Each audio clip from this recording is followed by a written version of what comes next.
is everyone doing today? I hope everybody's doing great. Thanks for tuning in. Happy Canada Day to all my fellow Canadian friends. I hope you had a great day in celebrating your awesome country. Okay, where do I begin with this? Chantal's been MIA for like 2 days, I guess. It's yesterday and today. She posted this about 6 hours ago on YouTube. It says, "Hey guys, happy Canada Day. I wish I could celebrate today, but unfortunately, I am not feeling up to streaming. I don't really want to say much more than that. I will see you all as soon as I can."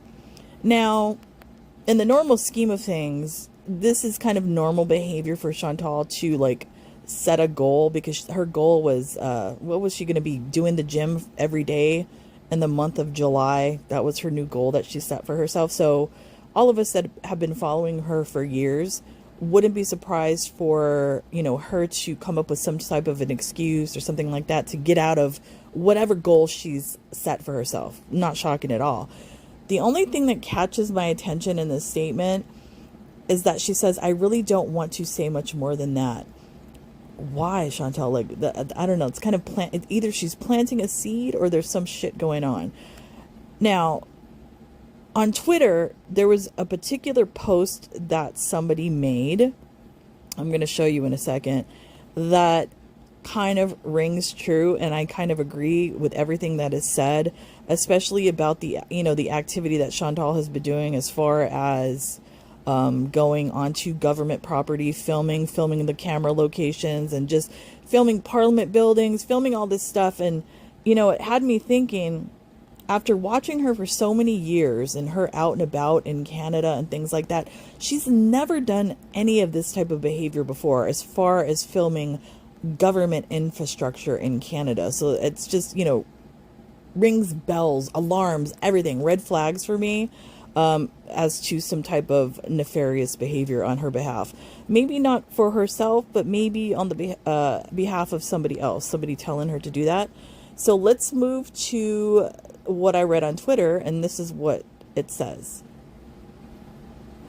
Okay, so here's the post that's on Twitter, X, whatever you want to call this thing. It caught my attention yesterday, and watching Foodie Beauty, I agree with the statement that's made, what this person posted. Okay, so Les Nessman's secretary, that's the name of this person on Twitter, X, whatever you want to call it.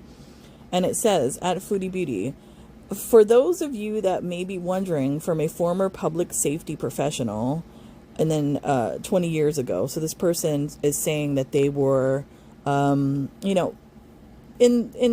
this type of profession 20 years ago, basically. "What Foodie did being on property will definitely put her on a list. Not like a direct threat. They just need to make sure their thoughts of you being just a fat, clueless idiot are true. That building is equivalent to CIA headquarters, USA, MI5 headquarters in UK, National Intelligence Organization, MIT in Turkey, and SVR in Russia. So everyone knowing what you know about your country and its national security agency, what do you think they would do if you went walking around and trying the doors? In the US, you'd end up with a very close and personal experience with men with guns." That's exactly what I said. She wouldn't have, because the United States here is so militarized with its, not only just protection of government facilities, just the police in general, the LAPD, come on. She would have had a completely different experience here. They were watching her stream, and the local police were sent to properly identify her. The cop that she spoke to that was asking her all about her little channel was getting information to pass on. That's why the female officer never showed. It was to stop and identify you. They got what they needed. End of whatever story. The agency will intervene if they feel she is a threat. And yes, Foodie, they know you are involved with a Syrian.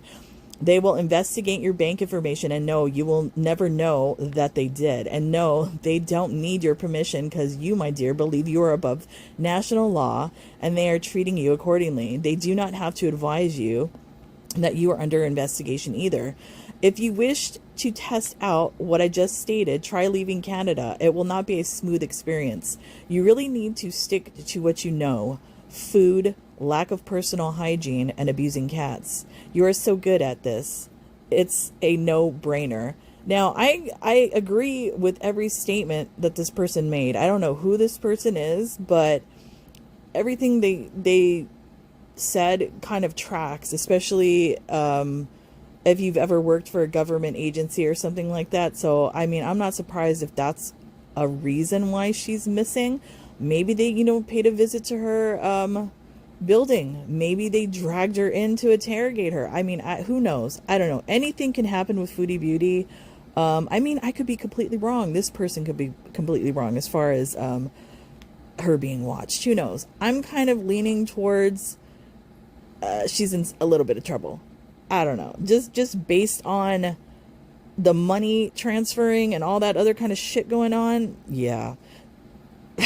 We shall see how this plays out. But I mean, honestly, this couldn't have happened to a better person. You can't go around behaving as if you're above the law. You can't go around talking shit about the country that you're living in and while palling around with ISIS in Syria. I don't think it's going to work out good for you in the end. Anyways, that's it for me. I'll see you when I see you. Bye.